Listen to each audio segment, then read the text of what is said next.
Hi all, welcome back to my YouTube channel. ಎಲ್ಲ ಹೇಗಿದ್ದೀರಾ? Hope ಎಲ್ಲ ಚೆನ್ನಾಗಿದ್ದೀರಾ ಅಂದ್ಕೊಂಡು ಇವತ್ತಿನ ಬ್ಲಾಗಲ್ಲಿ 5 ನಿಮಿಷದಲ್ಲಿ ಕಡಲೆ ಬೀಜ ಚಟ್ನಿ ಹೇಗೆ ಮಾಡೋದು ಅಂತ ತೋರಿಸ್ಕೊಡ್ತಾ ಇದ್ದೀನಿ.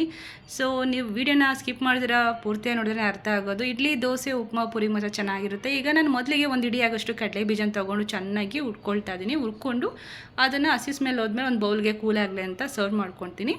ಅದಾದಮೇಲೆ ನೆಕ್ಸ್ಟು ನಾನು ಆಯಿಲಲ್ಲಿ ಫ್ರೈ ಮಾಡ್ಕೊಳ್ಳೋಕ್ಕೆ ಈರುಳ್ಳಿ, ಟೊಮೆಟೊ, ಹಸಿಮೆಣಸಿನ್ಕಾಯಿನ ತೊಗೊಂಡಿದ್ದೀನಿ. ಜೊತೆ ಕರಿಬೇವು ಸೊಪ್ಪು ತೊಗೊಂಡಿದ್ದೀನಿ.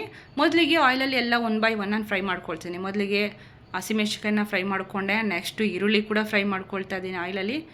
ಥರ್ಡ್ ಒನ್ ಬಂದು ಮೇಯ್ನ್ ಇಂಪಾರ್ಟೆಂಟ್ ಟೊಮೆಟೊ ಮತ್ತು ಕರಿಬೇವು ಅದನ್ನ ಹಾಕ್ಬಿಟ್ಟು ಫ್ರೈ ಮಾಡ್ಕೊಂಡು ಒಂದು ಬೌಲ್ಗೆ ಸರ್ವ್ ಮಾಡ್ಕೊತಾ ಇದ್ದೀನಿ ಕೂಲಾಗಲಿ ಅಂತ.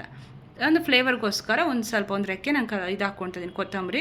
ಎಲ್ಲ ಕೂಲಾದ್ಮೇಲೆ ಮಿಕ್ಸಿ ಜಾರಿಗೆ ಎಲ್ಲ ನಾವೇನು ಫ್ರೈ ಮಾಡಿದ್ರು ಈರುಳ್ಳಿ, ಹಸಿಮೆಣಸಿನ್ಕಾಯಿ, ಕಡಲೆ ಬೀಜ ಎಲ್ಲ ಹಾಕ್ಕೊಂಡು ಒಂದು ಚಿಟಿಕೆ ಜೀರಿಗೆ ಹಾಕ್ತಾಯಿದ್ದೀನಿ. 1 ಟೇಬಲ್ ಸ್ಪೂನ್ ಉಪ್ಪು ಹಾಕ್ಕೊಂಡು ನೀಟಾಗಿ ಗ್ರೈಂಡ್ ಮಾಡಿಕೊಂಡು ಬೌಲ್ಗೆ ಸರ್ವ್ ಮಾಡ್ಕೊತಾ ಇದ್ದೀನಿ. ನೆಕ್ಸ್ಟು ಒಗ್ಗರಣೆಗೆ ಸಾಸಿವೆ, ಕರಿಬೇವು, ಈರುಳ್ಳಿ ಹಾಕ್ಕೊಂಡು ಚೆನ್ನಾಗಿ ಬಣ್ಣ ಚೇಂಜ್ ಆಗೋರು, ಕಲರ್ ಚೇಂಜ್ ಆದಮೇಲೆ ಹಸಿ ಸ್ಮೆಲ್ ಹೋದ್ಮೇಲೆ ಒಗ್ಗರಣೆ ಮಾಡಿರೋದನ್ನ ನಾವು ರುಬ್ಬಿ ಇಟ್ಕೊಂಡಿದ್ರಲ್ಲ ಆ ಚಟ್ನಿಗೆ ಮಿಕ್ಸ್ ಮಾಡಿ. ನೀವೇನೇ ಕುಕ್ಕಿಂಗ್ ಮಾಡಿದ್ರೂ ಒಗ್ಗರಣೆ ಹಾಕಿದ್ರೇ ಅದು ಟೇಸ್ಟ್ ಬರೋದು.